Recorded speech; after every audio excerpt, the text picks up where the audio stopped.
dia. Salmo número 1. Você já conhece esse salmo, mas eu gostaria de lê-lo novamente para a gente. E gostaria da sua atenção.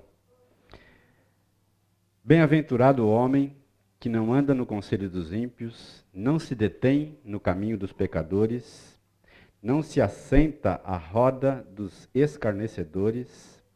Antes, o seu prazer está na lei do Senhor, na sua lei medita de dia e também de noite. Ele é como árvore plantada junto à corrente de águas, que no devido tempo dá o seu fruto, cuja folhagem não murcha, e tudo quanto ele faz será bem sucedido. Os ímpios não são assim.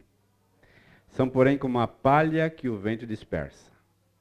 Por isso os perversos não prevalecerão no juízo, nem os pecadores na congregação dos justos.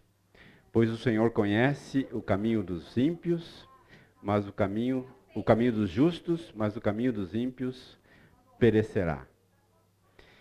Esse verso 3, ele é como a árvore plantada junto à corrente de águas, que no devido tempo dá o seu fruto, cuja folhagem não murcha, e tudo quanto ele faz será bem sucedido. Estar plantado adequadamente, com raízes que são profundas e que podem sustentar a vida. Acredito que nosso tempo juntos, como escola bíblica de adultos, tem essa finalidade: nos ajudar a criar força para a vida, força para lidar com as demandas que chegam até nós, com as situações adversas que nós vivemos fora daqui, no nosso contexto mais cotidiano. Por isso, se faz necessário esse constante processo de regar a semente do Espírito Santo nos nossos corações, nos ajudando, fortalecendo as nossas vidas para os embates da semana. Comunicação não violenta, uma hermenêutica para a paz. Tem essa função: ajudar você a ser um semeador da paz. Ajudar você a ser alguém que processa todas essas informações e, ao mesmo tempo, leva adiante. Eu sei que você provavelmente não vai levar 100% daquilo que você está ouvindo aqui, mas que você seja capaz de levar alguma coisa disto para o seu cotidiano, para a sua vida, para os seus relacionamentos, de modo que você possa pincelar com verdades do Espírito Santo na sua vida e na vida do próximo também. Senhor, nós queremos, em nome de Jesus, colocar nas tuas mãos esse encontro que temos aqui. Terceiro encontro desse mesmo tema. Pedimos que teu Espírito possa nos auxiliar ao longo desse caminho. Que esta hora e meia que passamos juntos aqui possa ser extremamente bem aproveitada, e que cada um de nós, ó Deus, possa sair daqui levando no coração, na mente, não apenas informações, mas potencial que nos ajude a incorporar nas nossas vidas hábitos saudáveis que possam nos ajudar a oferecer às pessoas aos quais nós cruzamos ao longo da semana, tanto dentro da nossa casa quanto fora dela, verdades que possam amenizar as tensões, aquietar os corações e dar, ó Deus, o tom do reino, que é a paz que vem de um coração tranquilo, de um coração apaziguado, domado, pelo Espírito Santo. Eu oro por mim, pelos meus irmãos, pelos professores, outros das outras salas, alunos, culto lá em cima, que a tua bênção seja sobre nós nesse tempo. Oramos assim em nome de Jesus. Amém, Senhor. Amém. No final da aula passada, nós estávamos conversando a respeito do que fazer com as informações todas que nós recebemos aqui. Então eu gostaria de abrir o meu número de celular. Se você tem a intenção, tem o desejo de se aprofundar no tema, eu quero passar para você alguns exercícios de CNV. Exercícios de comunicação não violenta que possam ajudá-lo a lidar com essas informações. E além de exercícios, alguns artigos que podem também ser bem úteis na sua caminhada, se é o seu desejo se aperfeiçoar na questão da comunicação não violenta. Então, o número é esse, só manda para mim, CNV, e aí então eu vou fazer um grupo que vai ter tempo limitado. No começo da aula, no final da aula, o grupo já não existe mais, não vai ser aquele grupo que vai ficar te incomodando, tá? Onde eu vou passar para você alguns exercícios para cada aula, alguns artigos que podem ajudá-lo nessa caminhada, tá bom? Então, se você tem interesse, está aí uma oportunidade para você, tá bom? Muito bem. Uma das dificuldades que nós temos é que esse curso está sendo ministrado aqui e está sendo transmitido pela internet também, tá? Então, Gilvair. Só Gil tá bom, tá? G-I-L. Gil. Uma dificuldade que nós temos é que, ao fato de estar sendo transmitido pela internet, então nós não temos a condição de fazer exercícios aqui na sala, porque senão quem está lá vai perder muito das informações que nós temos aqui, tá bom? Então, por isso, nós estamos concentrando aqui para que as pessoas que estão nos acompanhando pela internet possam estar também participando e aproveitando do curso, tá bom? Muito bem. Nosso segundo pilar da comunicação não violenta. Sabemos então que o primeiro pilar é, qual é mesmo? Observação sem julgamento, sem avaliação, sem crítica. Apenas então somente uma observação isenta daquilo que eu estou observando. Não faço nenhum comentário avaliativo a respeito daquela situação. Muito bem. O segundo pilar, então, é a identificação, o mapeamento de sentimentos. Eu preciso identificá-los e expressá-los corretamente diante da comunicação. Quais são os objetivos que nós temos para essa aula, esse terceiro encontro aqui? Distinguir sentimentos de pensamentos. São coisas diferentes. O que eu sinto e o que eu penso. Desenvolver um vocabulário de sentimentos, nomeando e identificando de forma clara, específica, as nossas emoções. Então, esse vocabulário vai ajudar você a lidar melhor com as suas próprias emoções e, ao mesmo tempo, avaliar mais adequadamente as emoções do outro. Reconhecer o alto custo de não expressarmos claramente os nossos sentimentos. Há um custo, e é um custo muito alto, por não expressar sentimentos. Muitas das quebras de relacionamento, rupturas de caminhadas longas, estão exatamente baseados nessa omissão que nós fazemos, achando que é por bem do outro, mas ao mesmo tempo é destrutivo para o relacionamento. Há um alto custo. para isso. Muito bem. Um peculiar jogo da vida nos é ensinado desde cedo, que se assemelha a um jogo de tênis. Os componentes desse jogo: eu, meu interlocutor ou adversário, a bolinha, como sendo a comunicação em forma de palavras, ganha quem melhor esconder os seus sentimentos, pois mostrá-lo é sinal de fraqueza, o que daria uma vantagem ao meu competidor. O clima é de competição, ataque, defesa, medo, culpa, vergonha, e o resultado é uma profunda desconexão, uma profunda separação entre nós. Cada um de nós tem a intenção de reunir, de unir.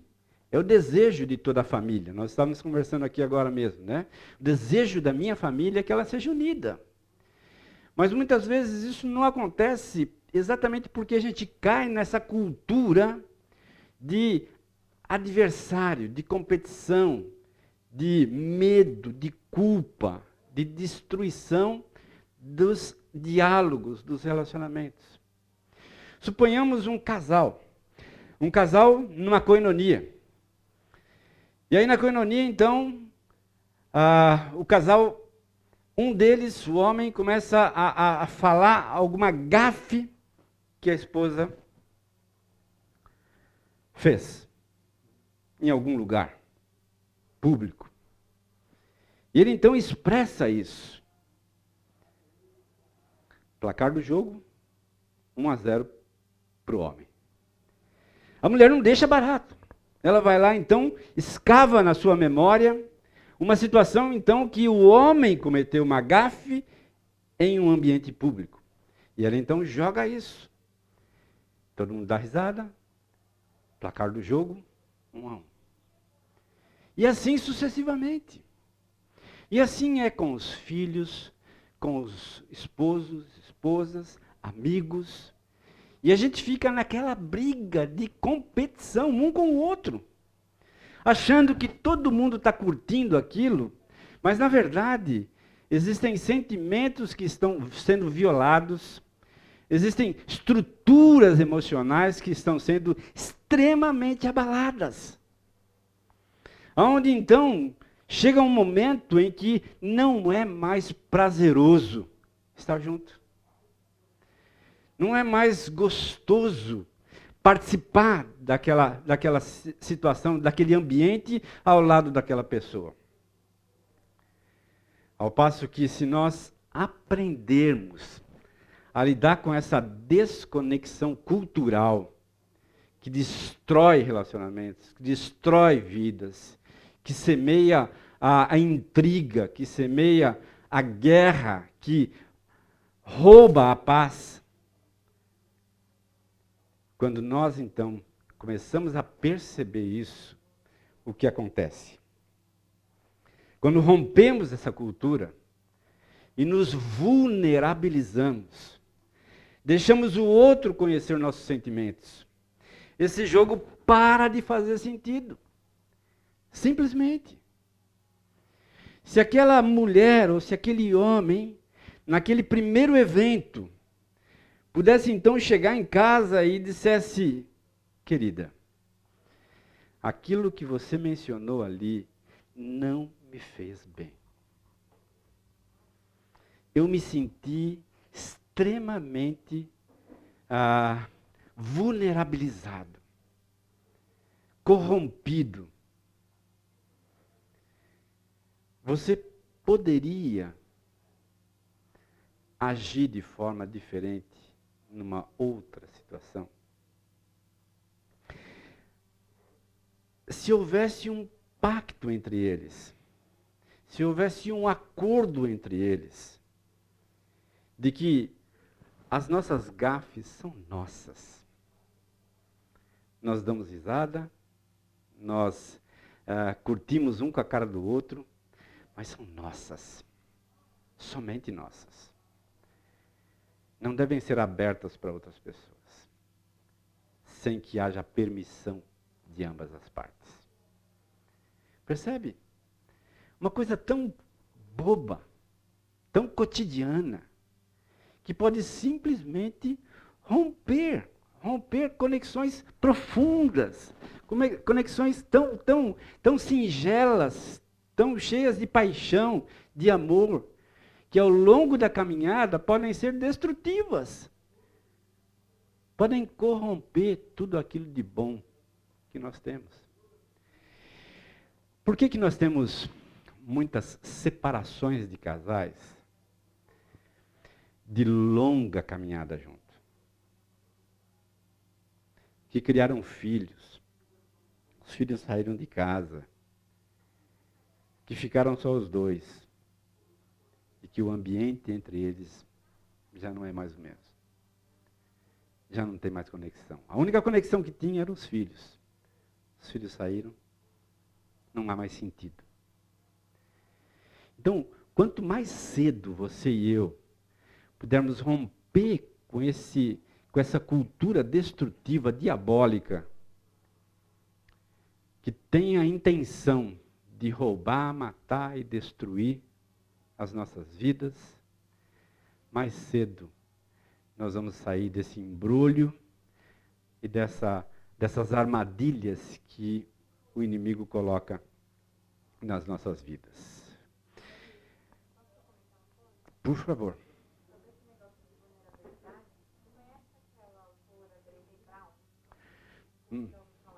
Já ouvi falar, mas não tenho conhecimento profundo dela. Ela trabalha exatamente sobre essa questão. Assim, Ah. E ela mostra o quanto ser vulnerável na nossa mente é visto como algo ruim. Sim. E, na verdade, o discurso que ela faz, ela mostra que, na verdade, envolve muita coragem para você deixar ser visto pelo outro, né? Sim. E ela vai trabalhando nesse sentido, né? E outra coisa que eu gostaria de comentar você não acha que essa visão de sempre querer ter o outro como adversário é um problema na nossa cabeça, no nosso coração, de entender o que isso fala sobre ser unidade, né? Estar junto?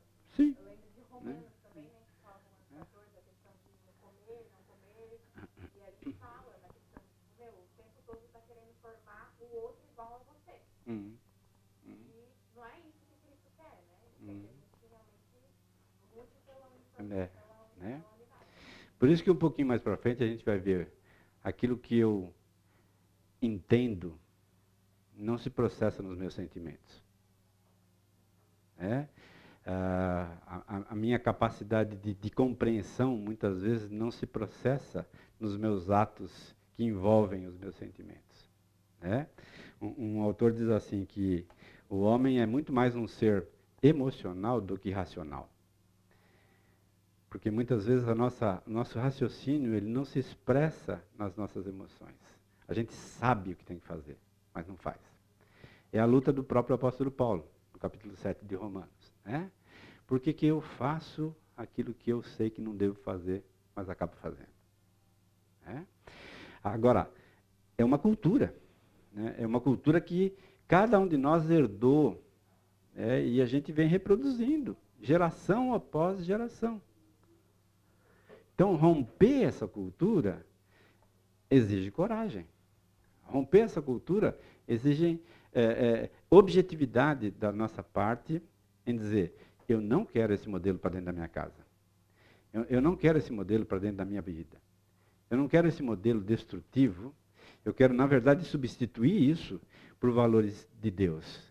Onde as conexões são valorizadas, onde a unidade é valorizada, onde o outro é alguém que deve ser visto com carinho, com compreensão de que existe ali um indivíduo que merece o meu respeito, a minha consideração, e assim sucessivamente. Aquele que era adversário, agora se identifica comigo, porque ele também sente as mesmas fraquezas que eu. Então, não faz mais sentido. Quando eu rompo, não faz mais sentido. Aquela competitividade já não existe mais. Essa identificação é também uma permissão que abre espaço para um ambiente favorável à conexão, à compaixão, que pode nos levar a querer, de verdade, cuidar e servir uns aos outros. Olha que interessante, Gálatas capítulo 5, verso 13. Gálatas 5, verso de número 13.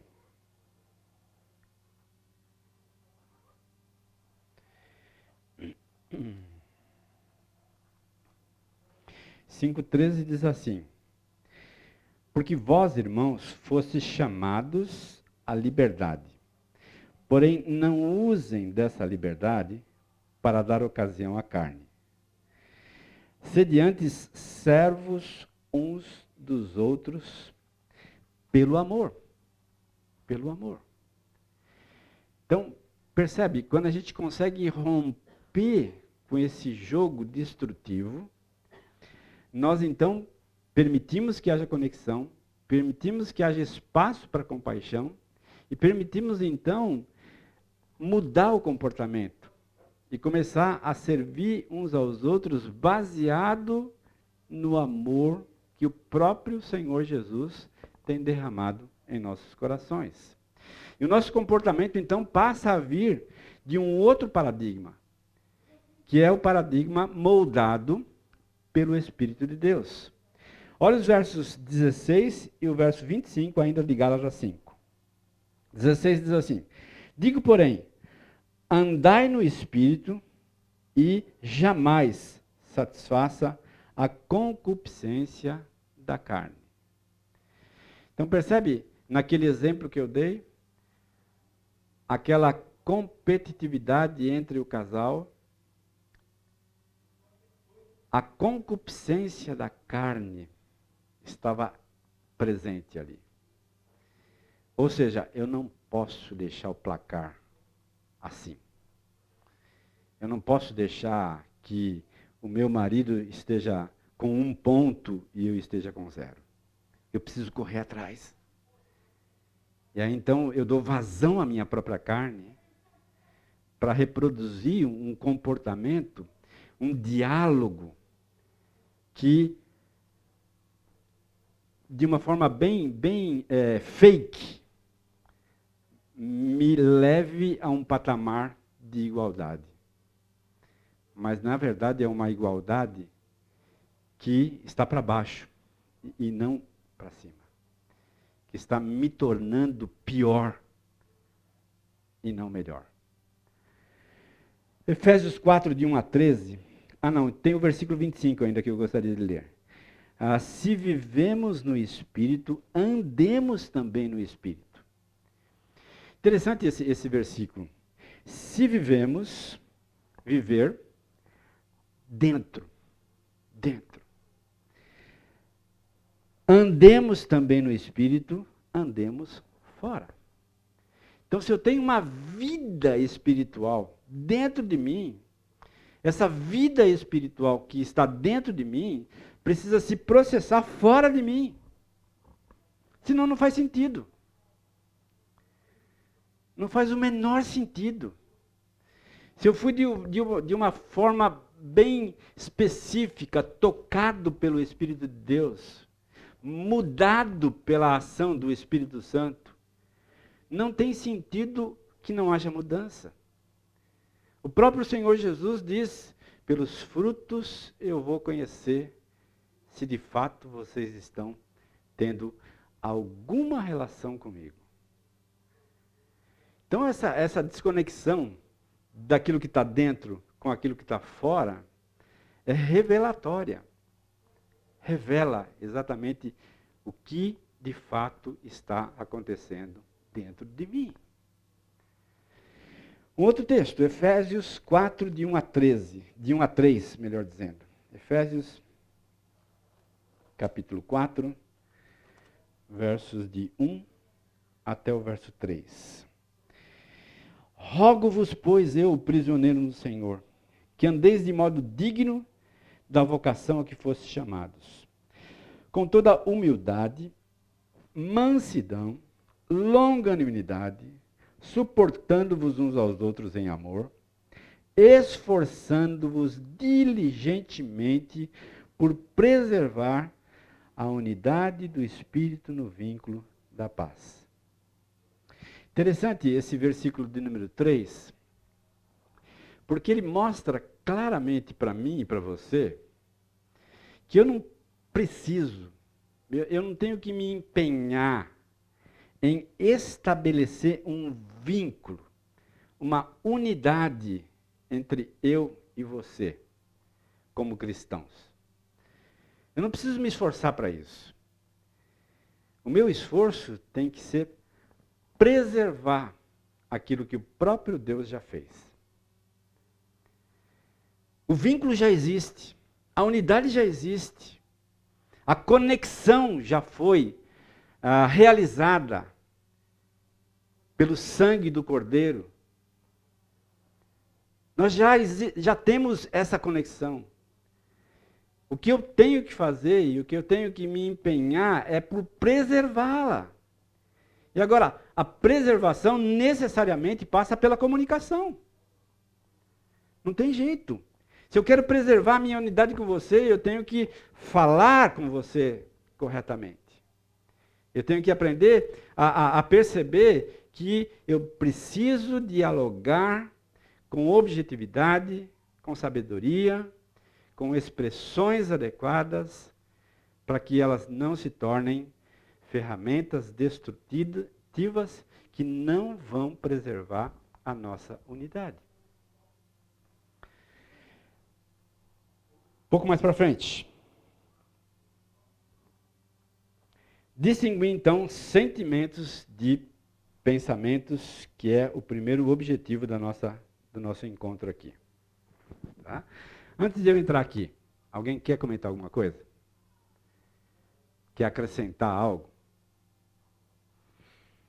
Ou está claro? Tudo bem? Então vamos lá. Para a gente distinguir sentimentos e pensamentos, existe um vício de linguagem que nós utilizamos no que diz respeito ao verbo sentir. Nós somos viciados em usar o verbo sentir de formas bastante variadas e confusas. Por exemplo, na expressão em negrito aí, sinto que não consegui um acordo justo.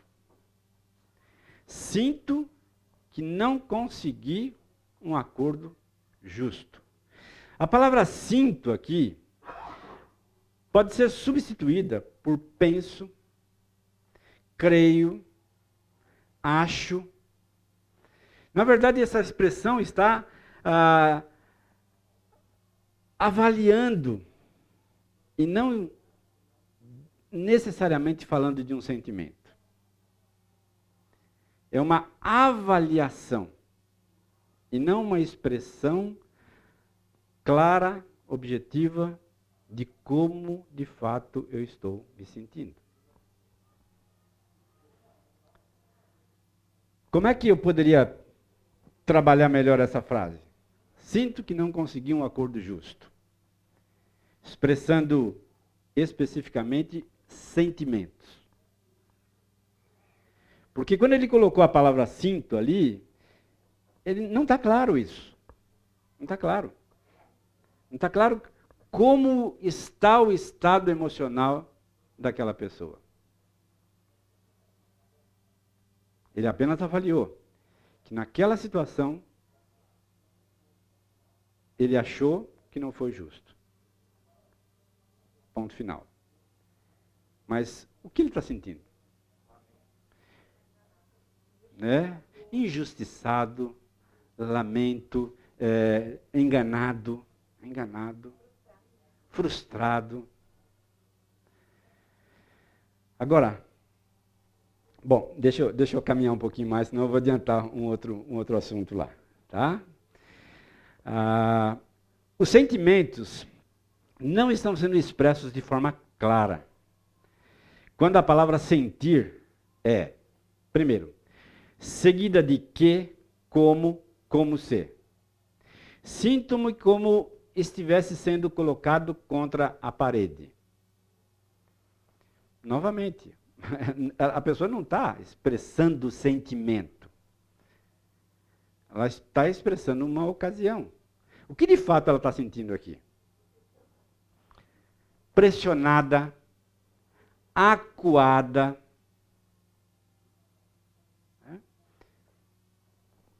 Por aí vai. Segundo lugar, seguida de eu, ele, ela, eles, isso. Sinto que eu tenho que estar constantemente disponível. O que ela está sentindo aqui?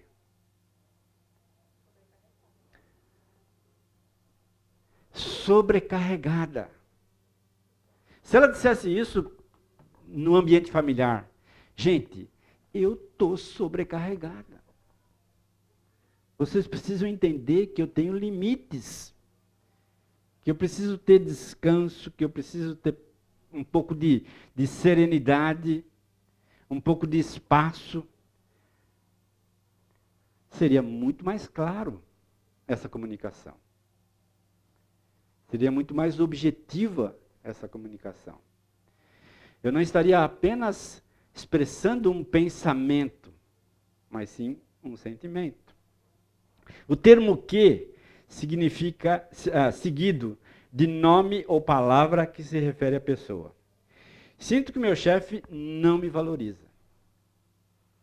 Não me valoriza. Naturalmente a pessoa está se sentindo desvalorizada. Mas ainda assim está muito vago.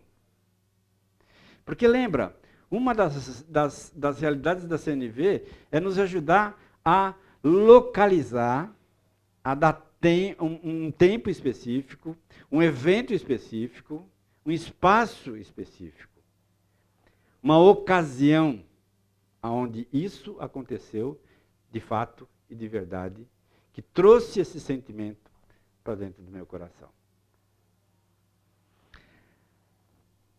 Tudo bem? Ou está ficando mais confuso ainda? Vamos lá, então. Distinguir o que sentimos e o que pensamos que somos. Por exemplo, sinto-me que sou mau cantor. Sinto que sou mau cantor. O que ele está dizendo aqui? Que ele é um péssimo cantor. Tá? Mas na verdade ele está fazendo aqui o quê? Expressando um pensamento e não um sentimento. Tá? A CNV diria: me sinto frustrado com minha performance de cantor nesta noite. Então percebe? Localizei. Eu estou sendo um cantor medíocre no meu desempenho que ocorreu nesta noite. Muito mais claro, muito mais abrangente no que diz respeito à situação em si. Né? O primeiro exemplo, ele simplesmente se colocou o pensamento que ele tem a respeito dele mesmo. Tá? E não expressou um sentimento. Distinguir entre o que sentimos e o que achamos que os outros pensam e se comportam a nosso respeito. Por exemplo, sinto-me excluído pelos meus colegas de trabalho. Quando eu falo isso no meio dos meus colegas de trabalho, o que eu estou fazendo com eles? Estou acusando-os, né? E estou interpretando uma ação deles que talvez não seja correta. Que talvez não seja exatamente isso que eu estou pensando a respeito deles. Porque eu não estou considerando outras variáveis. Eu não estou considerando outras circunstâncias que podem ter levado àquele fato. Eu apenas observei, julguei, condenei e fui o carrasco que foi lá e cumpriu a pena. Eu mesmo fiz tudo isso. Eu mesmo me coloquei no lugar de juiz e de o detentor da execução daquele indivíduo que me fez isso. Não expressa. Não é lógico que seja assim. Mas, novamente, a nossa cultura nos trouxe exatamente esses apontamentos. Eu olho para os meus colegas de trabalho e eles não são meus colegas de trabalho, são meus adversários. São meus competidores. Nós não temos nada em comum. As grandes empresas lutam com isso. Os times de departamentos de empresas lutam com isso. Porque se formam verdadeiras guerras entre os times. E todo mundo esquece de que se seu time vai bem, o outro time vai bem, todo mundo vai bem. E aí então esse ambiente destrutivo acaba destruindo grandes corporações. Porque não se está focando. O grande trabalho dos altos executivos é ajudar os seus gerentes a perceber isso. Quão destrutivo isso é para o desempenho da empresa, para os objetivos da empresa. Se nós percebermos essa mesma verdade no ambiente do cristianismo, no ambiente da igreja local, nós naturalmente romperíamos com tantas e tantas divisões de igreja.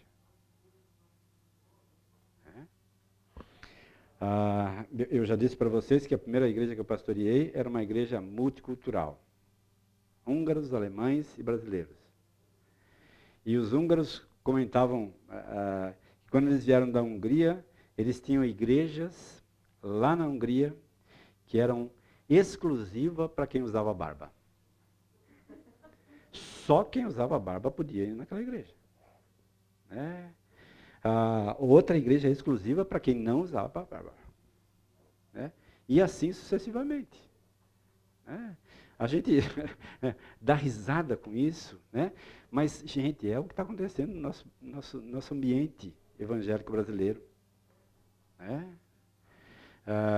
A gente não suporta as diferenças. A gente acha que todo mundo tem que ser igual. Todo mundo tem que pensar aquilo que eu penso. Então tem igreja de direita, igreja de esquerda, igreja... Gente, rompemos exatamente com a cultura do cristianismo. E valorizamos a cultura do mundo, que se autodestrói a cada dia. Que se autodestrói, autossabota a cada dia. Muito bem. Tudo bem? Vamos lá. No eu. Não no outro. Não no outro. Eu coloco a questão de... Eu acho que a gente só consegue ter a perspectiva certa quando a gente está em oração e pedir para o Espírito Santo estar. Sim. Porque é uma questão complicada, né? Você se conhecer. Você precisa do Espírito Santo para ele te mostrar o que é orgulho, o que é egoísmo, o que é... Né? Eu acho que essa conversa primeiro precisa ser entre você e Deus, para depois chegar no outro, né? Para já sair com o filtro certo, né? Sim. Eu concordo totalmente com você. É por aí mesmo. Eu preciso ter uma serenidade comigo mesmo para perceber o quão destrutivo tudo isso é. O objetivo, novamente, dessa aula é fazer com que você saia daqui com várias pulgas atrás da orelha, que ajudem você a não esquecer disso. E você vai ver que à medida que você vai reproduzindo esses comportamentos destrutivos, você mesmo vai perceber, poxa vida, como isso foi ruim para o todo. Como eu saí com aquela sensação, com aquela suposta sensação de vitória, mas na verdade ela foi um tiro no pé, né, que acaba destruindo o todo. Principalmente para os casais aqui presentes. Lembrem-se, o exemplo de vocês, papai e mamãe, vai nortear o que vai acontecer com os filhos. Vai nortear. Muitas vezes nós falamos que queremos determinadas coisas da nossa casa, da nossa família, mas nos comportamos exatamente o oposto daquilo que dizemos que queremos. Novamente, paciência, sabedoria, contrição diante do Espírito de Deus, para que Ele mesmo revele a você aquilo que você precisa lidar, consertar, recuperar na sua caminhada. Tá?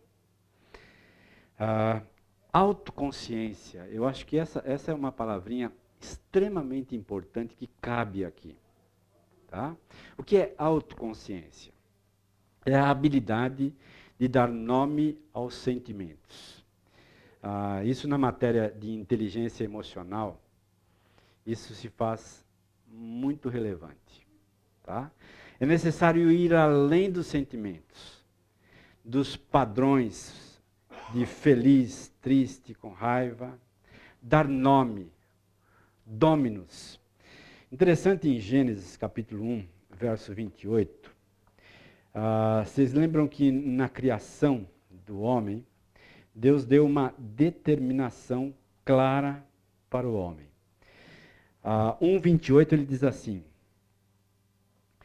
no 27 diz, criou Deus, pois, o homem à sua imagem, a imagem de Deus os criou, homem e mulher os criou. Versículo 28. E Deus os abençoou, e lhe disse, sede fecundos, multiplicai-vos, enchei a terra, sujeitai-a, dominai-a. Mesma palavrinha. Então, Deus nos fez para dominar sobre a criação. E aí, vamos lá para o verso 19 do capítulo 2, que é aquele evento em que Deus coloca os animais diante do homem e diz para que ele nomeie cada um. Havendo, pois, o Senhor Deus formado da terra todos os animais do campo e todas as aves dos céus, trouxe-os ao homem para ver como este lhe chamaria,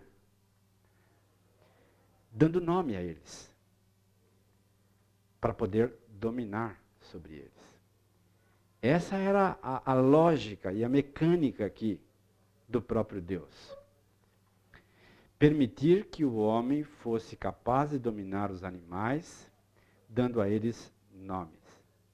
Queridos, quando eu nomeio os meus sentimentos, eu os domino. Quando eu não o faço, eu sou dominado por eles.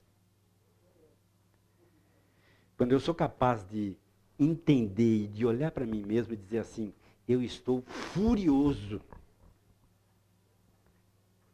eu dominei. Eu fui capaz de colocar o sentimento no lugar dele para poder dominá-lo adequadamente, domá-lo adequadamente. Claro que nós não somos capazes de fazer isso sozinhos. E é por isso que eu completo aí o meu entendimento. Isso se processa melhor quando nos conscientizamos da nossa incapacidade e nos colocamos à disposição de quem? Do Espírito de Deus.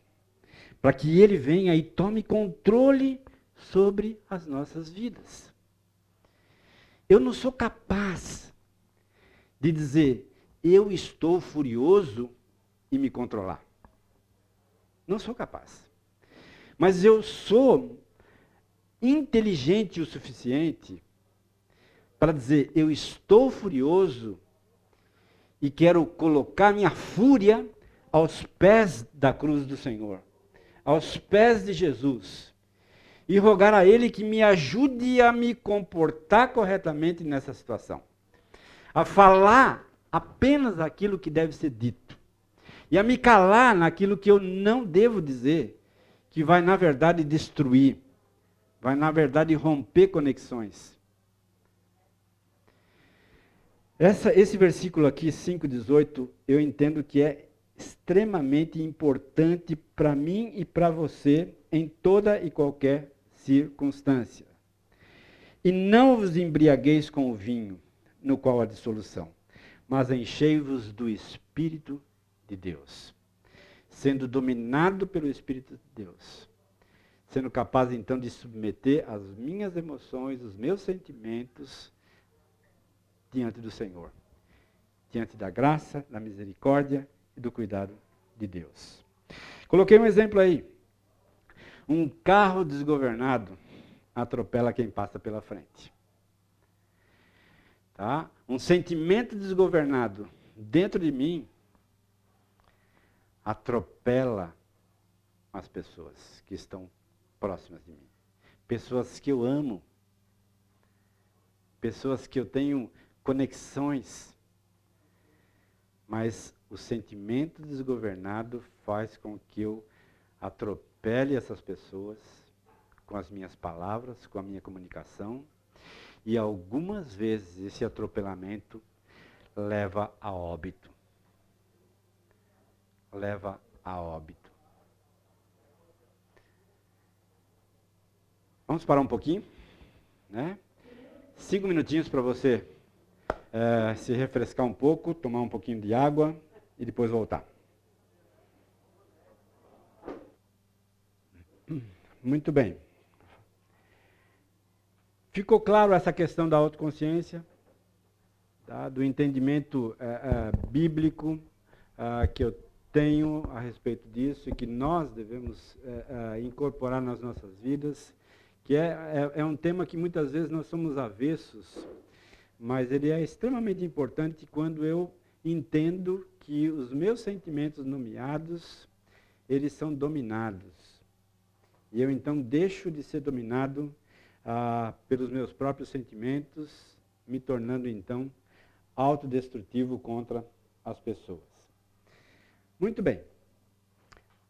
Tem uma frase aí do Rosenberg que diz assim: o nosso repertório de palavras para rotular os outros costuma ser maior do que o vocabulário para descrever claramente nossos estados emocionais. Então nós somos muito capazes, muito hábeis, muito rápidos em declarar, rotular as pessoas, mas nós somos muito lentos, muito vagarosos no que diz respeito a falar dos nossos próprios sentimentos. É por isso que os consultórios de terapeutas e de psicólogos estão abarrotados. Porque nós não aprendemos isso. Não nos foi ensinado isso. Pelo contrário, foi ensinado exatamente o oposto, onde você não pode abrir o jogo, porque senão você se torna uma presa fácil nas mãos dos inimigos. Desenvolver então um vocabulário de sentimentos. Um vocabulário que vai expressar os sentimentos que eu estou tendo naquela circunstância, naquela situação. Utilizar palavras específicas para expressar sentimentos específicos irá produzir conexão com as pessoas, ao invés de palavras vagas ou genéricas que trazem dúvida sobre o que de fato estamos sentindo. Eu coloquei 2 asteriscos aí que eu acho que são importantes. Subentendido. Muitas vezes nós usamos essa palavrinha para dizer assim: fulano entendeu. Ele está se fazendo de bobo, mas ele entendeu. E algumas vezes ele não entendeu. Ele não entendeu. Meia palavra não basta, querido. Não basta. E esse é um ditado popular que a gente usa muito, né? Para bom entendedor, meia palavra basta. Mas o que é ser um bom entendedor? O que é ser de fato uma pessoa que está entendendo aquilo que está ocorrendo naquela situação? Eu não sou um bom entendedor. Né?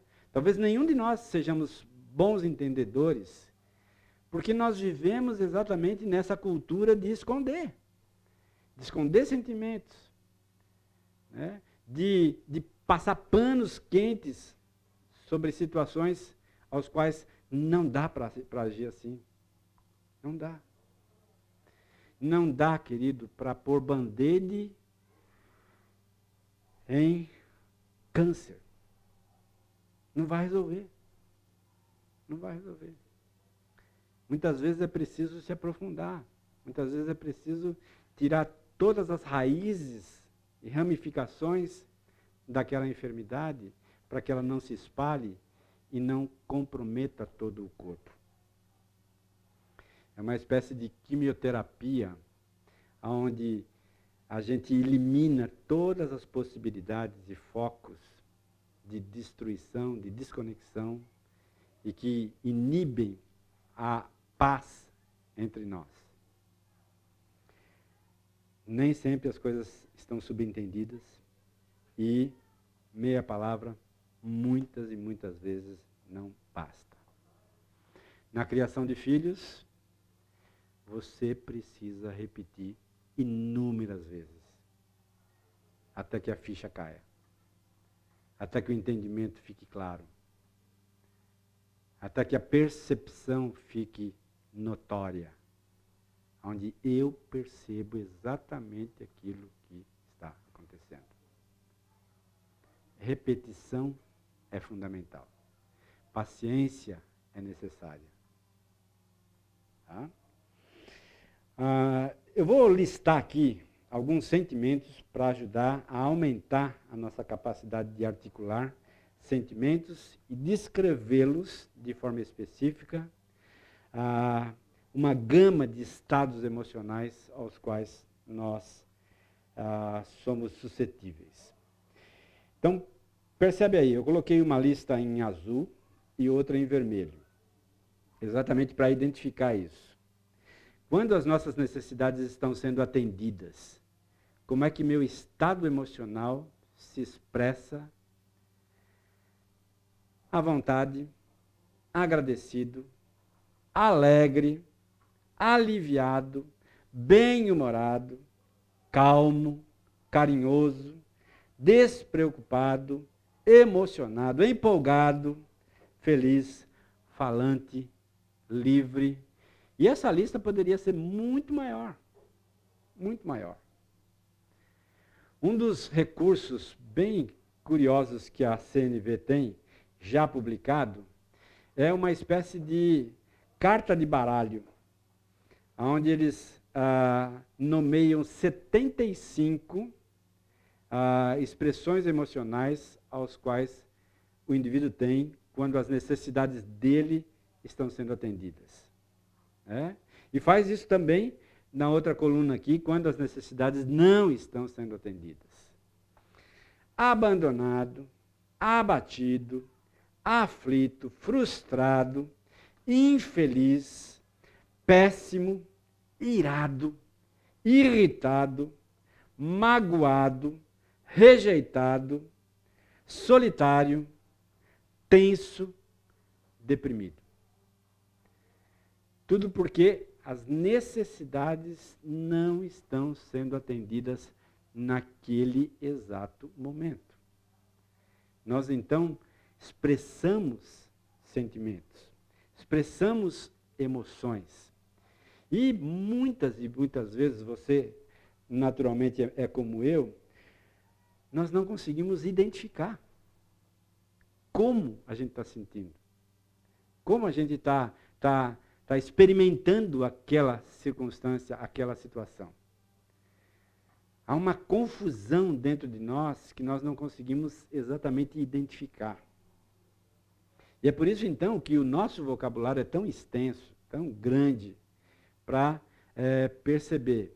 E a tarefa aqui, e a observação aqui, é que, lembra, quando ele fala assim, nós somos rápidos e extensos em identificar os outros, em rotular os outros, e somos bem vagarosos para nos identificar no que diz respeito às nossas emoções.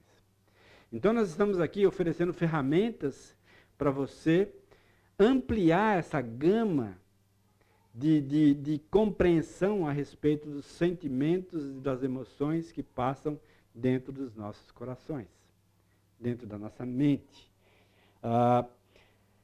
Deixa eu te mostrar uma coisa aqui. Tá? Uma engrenagem que envolve pensamentos, sentimentos e comportamento. É necessário expressar como os nossos sentimentos, diante das mais diversas circunstâncias, se processam. Quando um é alterado, o outro é modificado. Então, quando eu consigo mudar, alterar 1 milímetro sequer do meu pensamento, esta mudança vai mudar os meus sentimentos e vai mudar o meu comportamento a respeito daquela situação.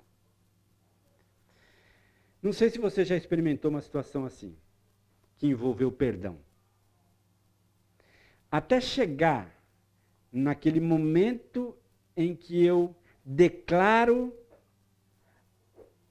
e expresso, identifico o meu erro para com aquela pessoa, e o quanto eu lamento por ter feito aquilo, e peço perdão, o que acontece? Toda aquela desconexão se transforma em conexão, e o meu comportamento com aquela pessoa muda. E o dela comigo também muda. Porque nós conseguimos vencer um obstáculo que estava nos separando, que estava gerando desconexão entre eu e o outro. Lembra quando a Bíblia menciona que Jesus, na cruz, ele rompeu a barreira de separação que existia, que foi trazida pelo pecado, e nos tornou próximos novamente. Nos tornou conectados novamente com o Senhor. O processo é esse. A lógica passa exatamente por ser capaz de identificar isso e como eu posso mudar isso. A ideia é trazer para você ferramentas que o ajudem a modificar esses processos que muitas vezes são destrutivos nas nossas vidas. Um exemplo para a gente refletir. Vai lá para Gênesis 45, na história do José, naquele finalzinho da história de José, onde ele reencontra os seus irmãos. Gênesis 45, versos de 1 a 15. Olha que interessante. Nós sabemos a história, nós conhecemos os fatos, tudo aquilo que aconteceu com a vida de José. E aí então chega no 45, ele diz assim: então José, não se podendo conter diante do que estava com ele, bradou: fazei sair todos da minha presença. E ninguém ficou com ele, quando José se deu a conhecer a seus irmãos. E levantou a voz em choro, de maneira que os egípcios o ouviam, e também a casa de Faraó. Disse a seus irmãos: eu sou José. Vive ainda meu pai? E seus irmãos não lhe puderam responder, porque ficaram aterrorizados perante ele. O terror dos irmãos aqui, por que aconteceu? o que eles esperavam que ia acontecer com ele. Que José naturalmente ia retalhar a vida deles. Que ia pagar o mal com o mal. Que iria exatamente dar o troco da vida toda que José teve. Mas o entendimento de José era outro. A compreensão dele do todo era outra. Disse José a seus irmãos: chegai-vos a mim. Chegaram-se. Então disse eu sou José, vosso irmão, a quem vendestes para o Egito. Interessante. Ele não deixou de mencionar os fatos. Aquilo que efetivamente aconteceu. Agora, pois, não vos entristeçais, nem vos irriteis contra vós mesmos. Não é contra a circunstância, não é contra a Deus, mas é contra vocês mesmos. Contra aquilo que vocês sabem que vocês fizeram. Tá?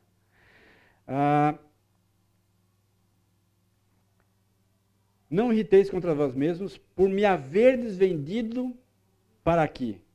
Porque para a conservação da vida Deus me enviou diante de vós. Porque já houve 2 anos de fome na terra. E ainda resta 5 anos em que não haverá lavoura e nem colheita. Deus me enviou adiante de vós para conservar vossa sucessão na terra e para vos preservar a vida por um grande livramento. Assim não fostes vós que me enviastes para cá, e sim Deus, que me pôs por pai de Faraó e senhor de toda a sua casa, e como governador em toda a terra do Egito. Apressai-vos, subi a meu pai, e diz-lhe, assim manda dizer seu filho José. Deus me pôs por senhor em toda a terra do Egito, desce a mim e não te demores. Habitarás na terra de Gósen, e estarás perto de mim. Tu, teus filhos, os filhos dos teus filhos, os teus rebanhos, o teu gado e tudo quanto tens. Aí então eu te sustentarei, porque ainda haverá 5 anos de fome, para que não te empobreças, tu, a tua casa e tudo que tens. Eis que vedes por vós mesmos, e meu irmão Benjamim vê também que sou eu mesmo quem vos falo. Anunciai a meu pai toda a minha glória no Egito e tudo o que tendes visto. Apressai-vos e fazei descer meu pai para aqui. E lançando-se ao pescoço de Benjamim, seu irmão, chorou. E abraçado com ele, chorou também Benjamim. José os beijou, todos os seus irmãos, chorou sobre eles. Depois, seus irmãos falaram com ele. Eu acho que é bem emblemático aqui, essa questão de expressar, identificar e nomear o que de fato estava acontecendo no coração de José e no coração dos irmãos de José. Se você ler um pouquinho antes, você vai perceber que José, ele titubeia, até chegar a esse momento onde ele rasga o coração e se apresenta. Acredito eu que esse é um exemplo que eu preciso tomar para a minha própria vida.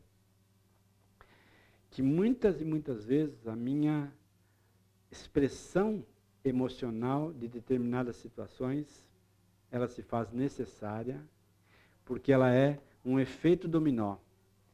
Ela vai atingir outras pessoas e ela vai trazer paz àquele ambiente, conexão às pessoas que estavam desconectadas por erros, por pecados e por uma série de circunstâncias, como foi o caso de José aqui. Tá? Terceiro objetivo para a nossa aula aqui. Reconhecer o alto custo de não expressar claramente as nossas emoções, os nossos sentimentos. Provérbios 29 e 25 diz assim: quem teme ao homem arma ciladas, mas o que confia no Senhor está seguro. Quem teme ao homem. Muitas vezes nós temos medo das pessoas. E medo de abrir o jogo com as pessoas.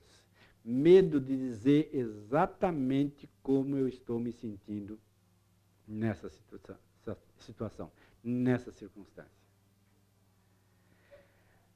Somos afetados pela cultura predominante em nossa sociedade, que nos ensina a nos calar a respeito dos nossos sentimentos, como se isso fosse uma demonstração de fraqueza. Não é assim que aprendemos com Cristo. Filipenses 2:5. Não é assim. O Senhor Jesus não nos ensinou assim. É importante observar a vida emocional de Jesus, pois o objetivo da vida cristã é ser conformado à imagem de Jesus. Nós queremos então ser imitadores de Jesus, conformados à sua imagem. Nós queremos então caminhar como ele caminhou, seguir os seus passos, agir como ele agiu, emocionalmente também. Isso é parte da teologia das emoções. Em primeiro lugar, compaixão. Compaixão é a emoção mais comum encontrada em Cristo. Ele é alguém profundamente compadecido em relação a diferentes tipos de pessoas. Ela se fundamentava na compreensão do amor de Deus, o Pai. Essa compaixão dizia respeito a qual era a necessidade mais profunda do ser humano. Ovelhas espiritualmente desorientadas, desamparadas, essa compaixão não era vazia, mas levava Jesus a atos concretos. Lembra?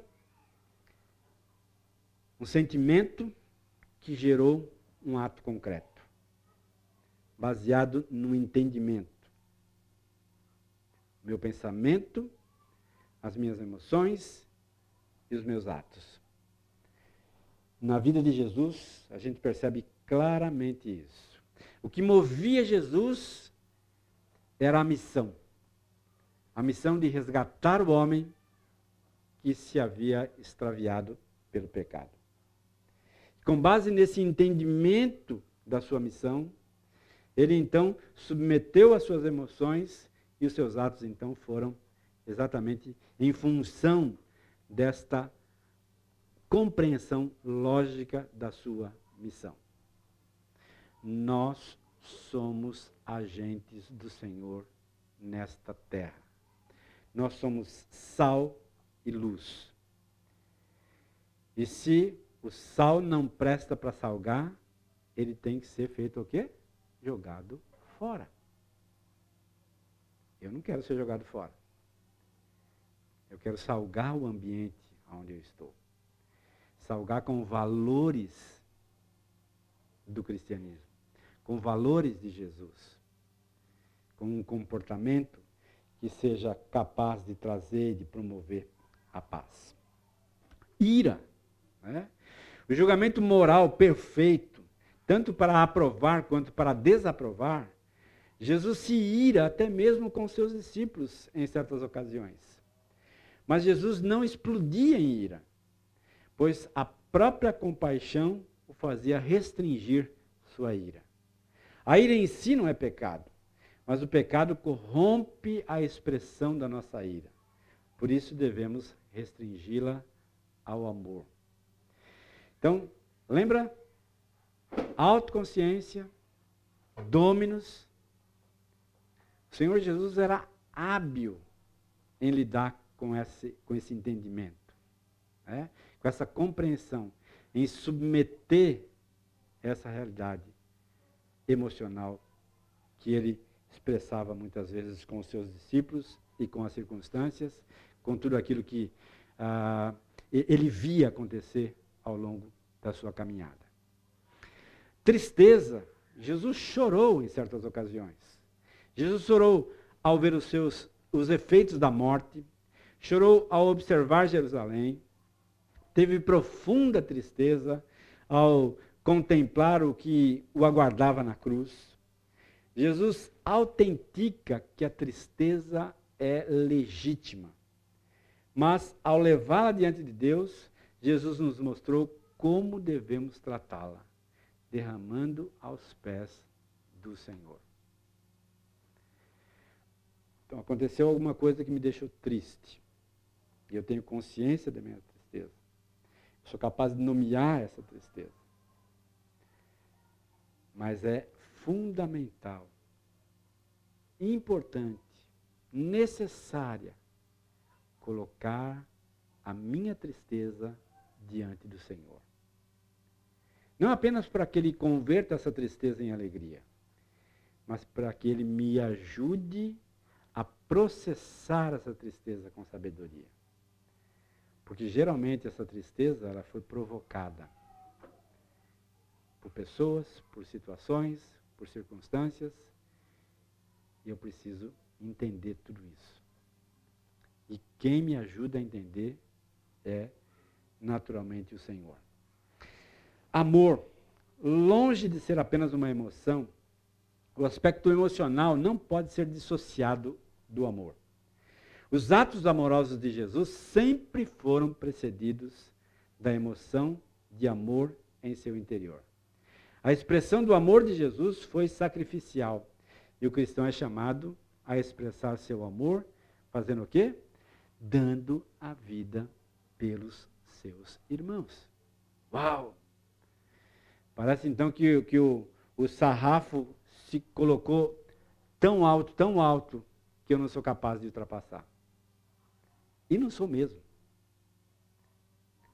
Eu só consigo atingir esse patamar aqui com a ajuda necessária, insubstituível de Deus sobre a minha vida, me capacitando a agir assim. Caso contrário, sem sombra de dúvida, nós não somos capazes. Não temos condição alguma de agir desta maneira. Reconhecer, então, o alto custo de não expressar claramente nossos sentimentos. Quando ouvimos uma mensagem negativa, que não atenda às nossas necessidades, nós podemos reagir de 4 maneiras diferentes. Ou culpamos a nós mesmos, fiz alguma coisa errada, ou culpamos os outros, dizendo, a culpa é de fulano, a culpa é de ciclano. Se não fosse eles, não estaria assim. Escutar os meus próprios sentimentos. Então, CNV está desafiando você, adiante de uma circunstância, nomear o que aquela situação trouxe à tona em meu coração, em minhas emoções, em meus sentimentos. Me mostrando claramente, escutando claramente as minhas próprias emoções. Escutar os sentimentos e necessidades dos outros. Então, esse é um exercício fundamental. A situação em si, ela trouxe à tona emoções do meu lado, mas também trouxe à tona emoções do outro lado. Que muitas vezes colocam a pessoa na defensiva e ela me ataca, e que muitas vezes me coloca na defensiva e eu o ataco. Mas quando eu sou capaz de escutar o meu próprio coração, com a graça e a misericórdia do Senhor, identificando, nomeando os meus sentimentos, e quando eu posso fazer o mesmo exercício com o outro, isso então me ajuda a mapear corretamente aquilo que está acontecendo no âmbito emocional. No âmbito das sensações e das emoções e dos afetos que aquela situação trouxe à tona. Pois não. Então, essas 4 reações Ah. que você está comentando, Ah. parece que o tempo todo fica assim, num relacionamento vertical. Perdão, horizontal. Hum? E Sim. Mas chega em algum momento e a gente precisa sair desse momento horizontal, desse relacionamento horizontal, para ter um ponto de verdade absoluta. Sim. E aí a gente precisa começar a pensar e a tentar agir de acordo com o que o Senhor pensa, né? Põe na palavra dele. O que você está me abordando é muito em função da nossa rapidez em querer resolver as situações. Novamente, a nossa cultura é uma cultura de fast food. A gente quer tudo pronto. O que nós estamos apresentando para vocês aqui é exatamente essa compreensão de que nós estamos falando da questão vertical, a horizontal, entre eu e o outro. Né? Mas até chegar a esse entendimento de que nós precisamos chegar num ponto comum, só que esse ponto comum, ele está tão distante ainda de nós precisamos caminhar muito mais. Por isso não é fácil a gente chegar a esse ponto comum. Um ponto comum que seja satisfatório entre eu e o outro. É uma vida, é uma caminhada. Mas nós somos capazes, com a graça do Senhor, de chegar a esse ponto comum. Não é fácil? Não é fácil. Não é mesmo. Não é mesmo. Com algumas pessoas é rápido. Com outras é muito lento. Né? Quem tem mais de um filho aqui, sabe que você tem mais afinidade com um e menos com o outro. Mas ambos são filhos. Existe uma conexão e um ponto comum entre ambos. Mas nós somos e temos mais afinidade com um e menos com o outro. E equilibrar isso é exatamente chegar nesse ponto comum. Só que para chegar nesse ponto comum é uma caminhada, é uma jornada. É uma jornada. Porque sempre vai haver, primeiro, a competição entre um e o outro. O pai gosta mais de você e menos de mim. E o esforço do pai é exatamente chegar nesse ponto comum. Ambos são filhos. Ambos têm de mim o mesmo apreço, a mesma intensidade, porém, nós somos diferentes. E nós temos afinidades diferentes. E respeitamos essas afinidades. É uma caminhada longa. Mas, enquanto eu tenho esse foco, eu sou capaz de caminhar na direção. Quando eu não tenho, envolve as emoções, envolve os sentimentos, e aí eu começo a atropelar todo mundo. E dizer, é isso mesmo, gosto mais dele do que você. E assim vai. Porque é o caminho mais rápido. Mas nós não estamos apresentando um caminho mais rápido. Nem muito menos um caminho largo. Mas é um caminho estreito. O mesmo caminho que o próprio Senhor Jesus oferece para cada um de nós. É um caminho estreito, mas que vai levar à paz.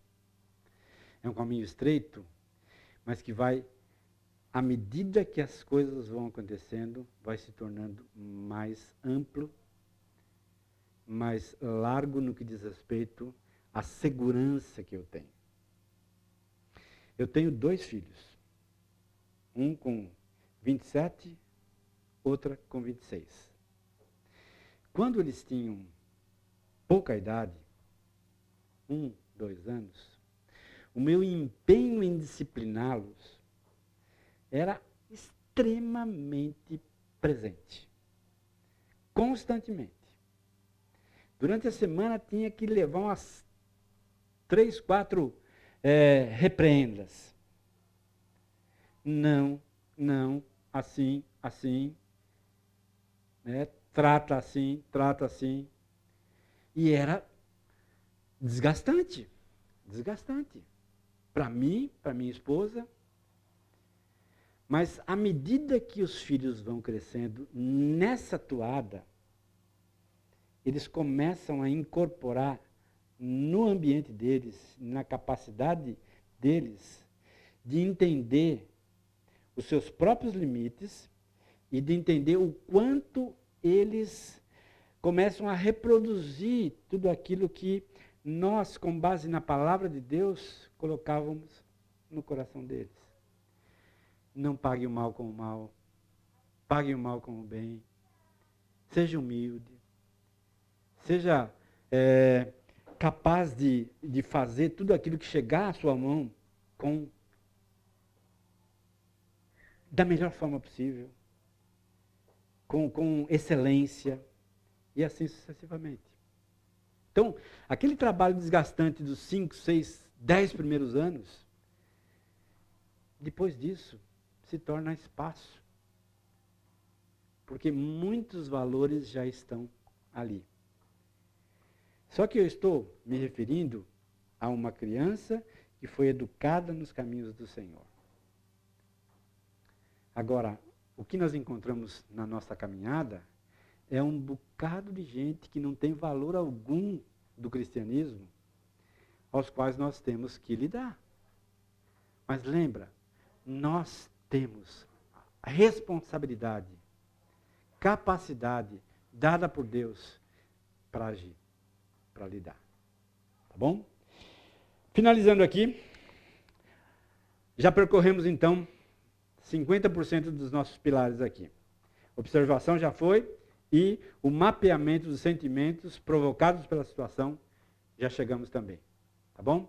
Que você tenha um bom domingo, que Deus te abençoe, e que o Senhor nos conduza. Se você quer mais informações, manda para mim um CNV lá que eu vou te mandar, então, alguns exercícios. Obrigado, que Deus te abençoe, que você tenha um bom domingo.